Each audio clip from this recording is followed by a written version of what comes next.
Final talk, final talk, final talk with Tavis, with Tavis.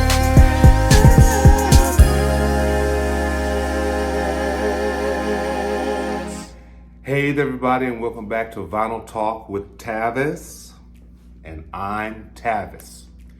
Today's video is a very special video. Yes, it is. If you've seen my last video, I did an interview with someone I never knew, Craig. There's so many wonderful people in the vinyl community. And so Rachel, I did a live with Rachel. At least I got on her live, her StreamYard, and there were so many people on her live, and she hooked me up with Craig, and he asked to do an interview with me, and I had time, and I said yes, and it was fun. I really enjoyed that. So because of that, we started talking about the music that we loved, and he's really into soul music. So he decided to send me some Vclt. He felt like I needed to learn about a specific artist that he really enjoys. And strangely enough, I think I've heard of this man, but never really got into his music. So I'm here to share this wonderful Vclt, the Vinyl Community Love Train. We've got to keep that going, y'all. Thank you so much, Craig. And it was fun doing that interview with you. I had a blast, and I look forward to having some more interviews with anybody else, especially my dear, dear friend. Oh, my heavens. If you all are not familiar with Concert Buddy, please subscribe to him, and subscribe to him, and subscribe to him. So please, Concert Buddy, reach out to me so that we can set this time to do our live or do our Zoom and do a video, because he is just a fantastic gentleman all the way around. A great family, a lovely wife, a great son. So I look forward to talking with him. I apologize for the strange lighting. I just got home from work, so this is Friday evening. And before I do this Vclt, I've got to let y'all know, if you all have never been to Kansas City, if you don't know, Kansas City is known for its barbecue. And there's a wonderful place called Gates Barbecue. And this is the little paper that goes on the tray if you are sitting down to eat. And those are the different locations. However, I took a few home and I'm gonna hang this particular one up in my dwelling place. So I can't wait to just I might frame this, I don't know. Gates is pretty well known. This is called Gates, the one that I went to was called Gates and Sons. So this particular location was called Gates and Sons, but this is Gates Barbecue. This is what you put on your tray. And I have something, I guess this is gonna be like a mukbang. Is it called a mukbang? Yes, a mukbang. So this is what I got. Okay, I got the burnt ends sandwich. Y'all, I love me some burnt ends. So before I open up that Vclt, I'm gonna eat while I'm doing that Vclt. So if y'all don't mind, a brother's hungry. Let's see what's in here. Oh my God, do you love burnt ends?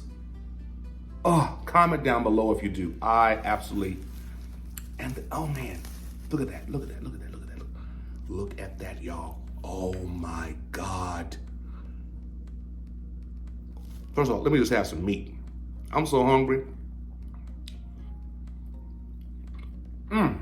Is this camera straight? I left my tripod at school, so let me see what it tastes like with the bread. Ooh, oh. Whew. Lord Jesus, watch me.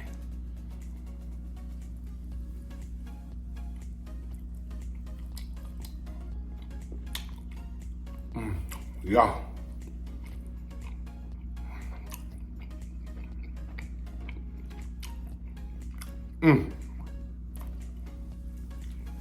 Woo.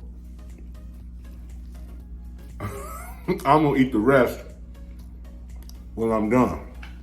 Well, and then I got me some Gates onion rings. So let's see what that's about. Comes in this little package here, or this box or tray.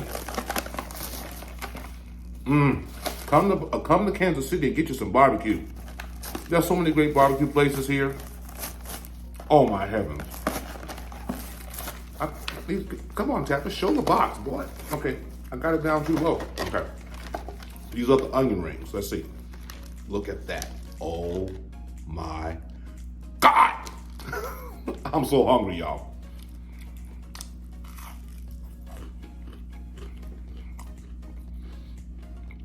And it's not like I can't cook me some onion rings, but it's just good to go out and eat, bring it home. You don't have no dishes to clean up. And hold on, give me a second. Wait, I'm not done. I'm gonna eat that onion ring. So, I'm going to, I got me some strawberry lemonade over there. I didn't bring it. Well, whatever. Well, they say don't talk with your mouth full, but I'm breaking the rules. I want to thank Craig for sending me this Vclt, and here's a letter they sent. Craig, I hope you don't mind. Y'all subscribe to Craig. He says, look at it. This is a letter. It says, this is what it says. From Tavis Vclt. The Iceman, Jerry Butler. Well, these are the records that he sent me. The Spice of Life from 1972. I call it the best non-Stevie Wonder double soul LP of the 70s. Now, my father was a lover of Jerry Butler. If I'm not mistaken, he came from, oh my heavens, what's that group that sings, oh my heavens, what is his name? Y'all, it just left me. Getting older is not for sissies. Wait a minute, hold on. Jerry Butler was part of that group that did Keep On Pushing. Hold on. Alexa, who is Jerry Butler? She's so. Hey Siri, who's Jerry Butler? Jerry Butler Jr. is an American soul singer, songwriter, producer, musician, and retired politician. Do you want me to keep reading? Yes. He was the original lead singer of the R&B vocal group The Impressions. Yes. Inducted into the Rock and Roll Hall of Fame in 1991. After leaving the group in 1960, Butler achieved over 55 Billboard Pop and R&B chart hits as a solo artist, including He Will Break Your Heart, Let It Be Me, and Only the Strong Survive. He was inducted into the National Rhythm and Blues Hall of Fame in 2015. Wow. So I knew he was part of the Impressions, and my dad loved Curtis Mayfield. That's right. Curtis Mayfield and the Impressions. And then Jerry Butler branched off and did his own solo career, and he was also later in his life a politician.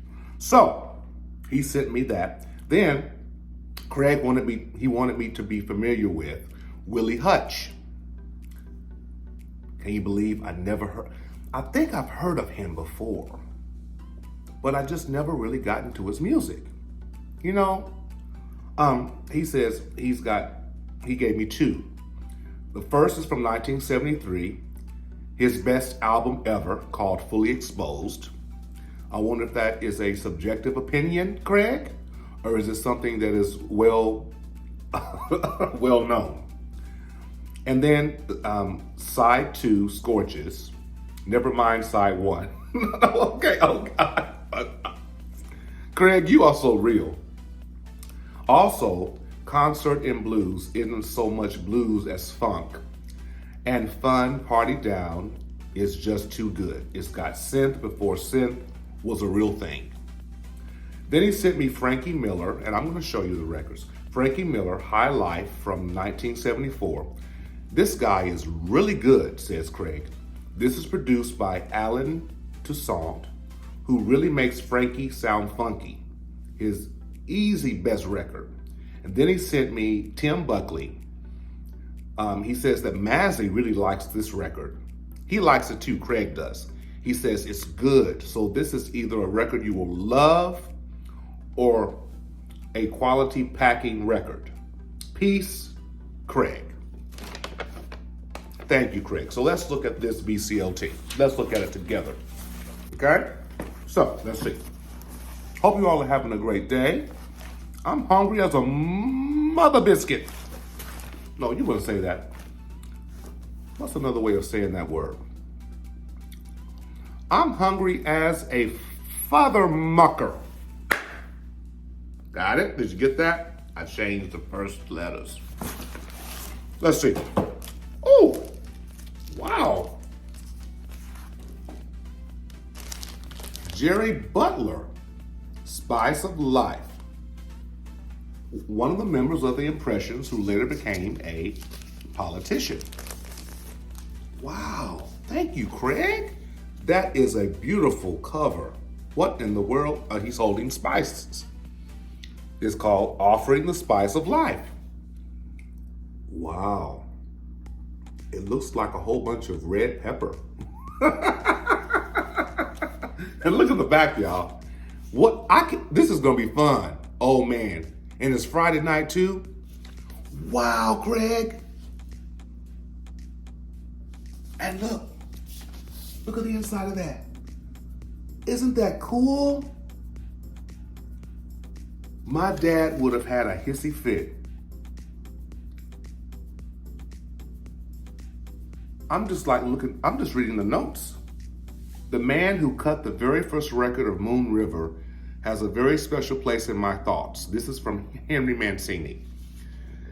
Jerry's The Spice of Life ushers in another 10 years of great things. And then Buddy Miles says, you all know Buddy Miles? Buddy Miles says, I feel like he's my father. The album is absolutely superb. Then Dionne Warwick says, Jerry Butler has always been a singer to reckon with. He is not just a singer of songs. He has the knack to live them for his audience. Happiness is Jerry Butler. And Quincy Jones says this, Jerry designs and builds great records that stand the test of time.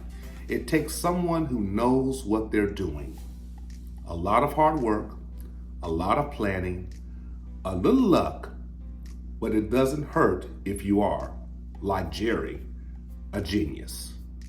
That's Quincy Jones. It's right there on the back, y'all. Those quotes. Craig, let's see. Clean. Ooh, that's a clean copy. Thank you, Craig. The vinyl record player. That's his name. Follow him. So it's a double LP set. So I'm gonna listen to that. All of these tonight. While I'm eating my barbecue. Look, let me have it. Ooh. Okay, the next one.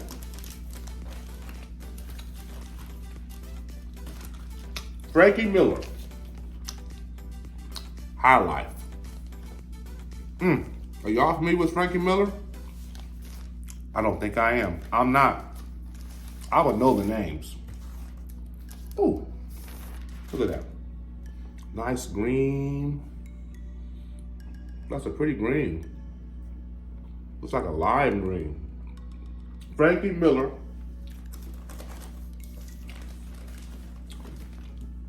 Frankie Miller's High Life. Let me know if you have this. I just now realized that those are matches. You know, the artwork. Sometimes the artwork, well, actually, the artwork does catch your attention, does it not? It does. It does. It catches your attention. Then we have Willie Hutch. Is that a double LP? Let me see if that is from Jerry Butler. Where did it go?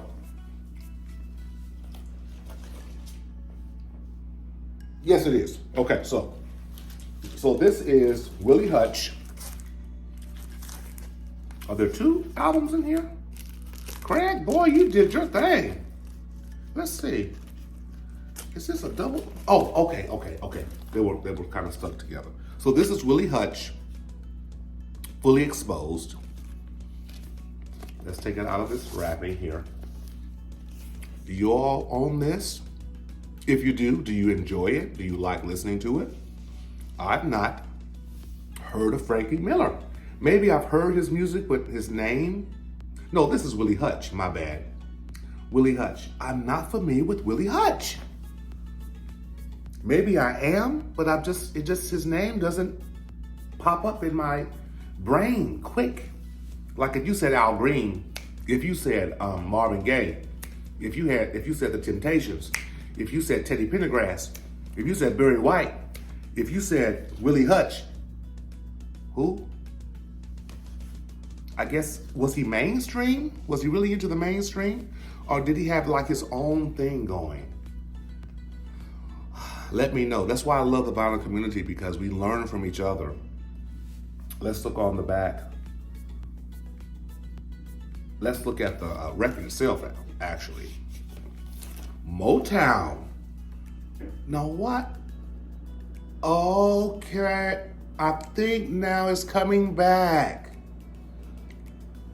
Okay, his name is familiar. Maybe I'll get back to you all on another video about Willie Hutch. I think I'll do that. I think I do know him, but it's just not someone that you know, like Beethoven or Mozart or Diana Ross, and not too familiar with Willie Hutch. Here's another one. Concert in Blues, featuring the hit single Party Down. Ooh, now that sounds funky. That sounds funky. The title itself, wow. It makes me think of me, I'm teaching my kids how to do this dance called the Funky Cowboy. I apologize that my phone I left my tripod at school, so it's kind of tilted. I'm teaching my children at school the Funky Cowboy, and watching those kids do the dance. Look it up on YouTube. There's this lady who's teaching some children how to do the Funky Cowboy, and it's not hilarious. but when I see my kids do it and they really get into it and learn the steps, it is so funny and fun, and they have a good time. That's why Party Down makes me think about the Funky Cowboy. I don't know why it made me think that, but it did. So here's that, and here's the back. So I've digressed, but I've come back. Willie Hutch, Concert in Blues. So I can't wait to listen to the hit single Party Down. 1976. Wow. Greg, boy, you're teaching me tonight. You teaching a brother. And I think lastly, the last one is Tim Buckley. Not familiar with Tim Buckley at all. Oh my God. Are you all familiar with Tim Buckley? Let me know. Is that the one that Mazzy likes? Let's see. Yes, Tim Buckley. Mazzy really likes this record. So let me know. This is Tim Buckley. Right there. I'm not familiar with him. Not at all. Let's see what the record looks like. Oh, okay. I was wondering if it was a better picture. Handsome man, I must say. I wonder if he's still alive. Let's ask Siri. Hey Siri, is Tim Buckley still alive? Tim Buckley was born April 12, died June 29th, 1975. Wow, he died when I was 3 years old. So when did this? Wait, 1975.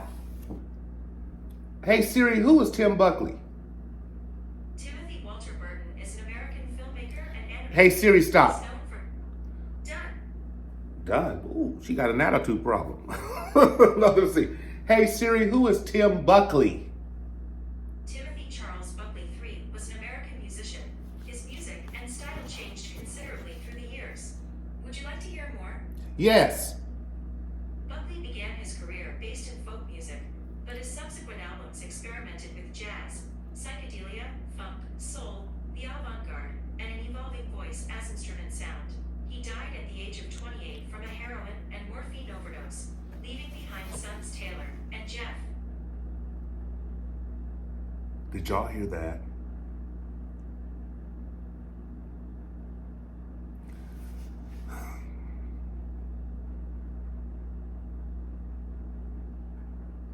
I'm sorry for this pause. It's just that we have so many artists who have passed away at such young ages, in their early 20s, like 24, 25, barely knowing about life.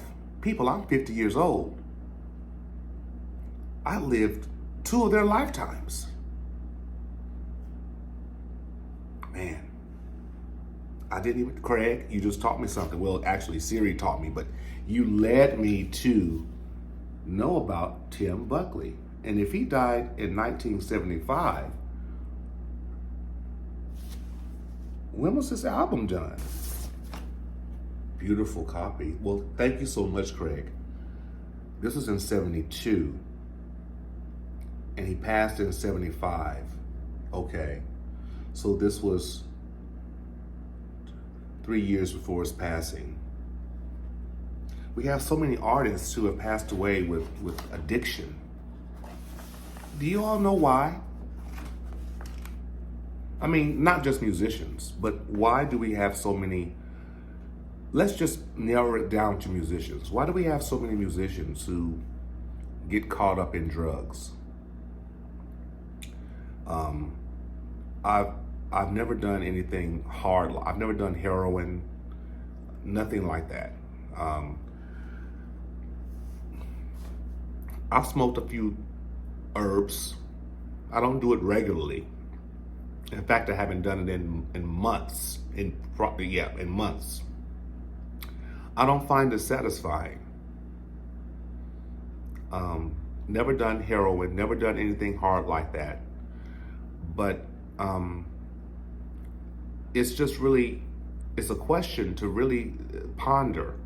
And I may do a video. I think we all should, do a video about like our favorite artists who passed away at a young age because of addiction.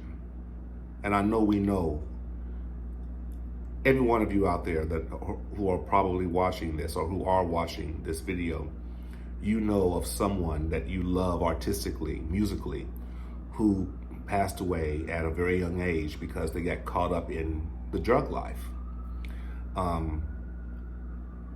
So this video is kind of taking a turn. I love that. Why is that? Is it because there's easy access? Is it because their lives are so free and they're around so many people, and when they perform, they feel like they need that to perform? They feel like they need that to be creative? Rick James said that when he did his early albums in the 70s, they were high as kites. But he said when he started doing the real hard stuff, the creativity just kind of squandered because they were just too tired to work hard. So, Rick James' song Mary Jane is dedicated to marijuana.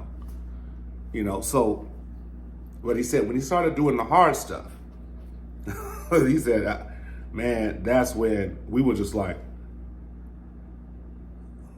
what's the chord? But when they did the lighter stuff, they could be creative. So that is really something to think about. And we have so many artists, not just musicians, but writers, painters, and just everyday people who get caught up in the drug life. Something to think about. Anyway, Craig, thank you so much for these wonderful albums. I can't wait to listen to them. Please subscribe to his channel.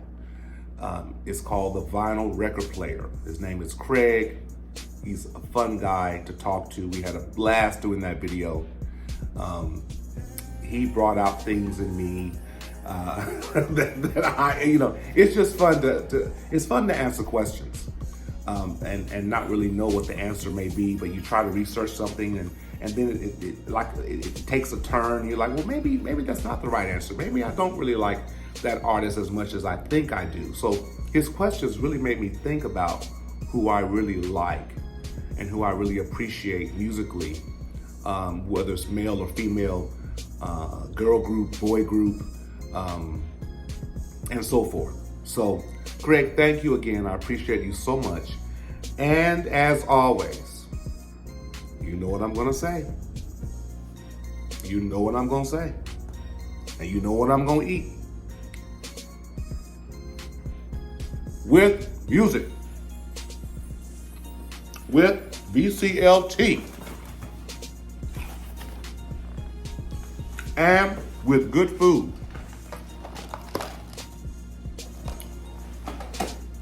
Be inspired and stay inspired.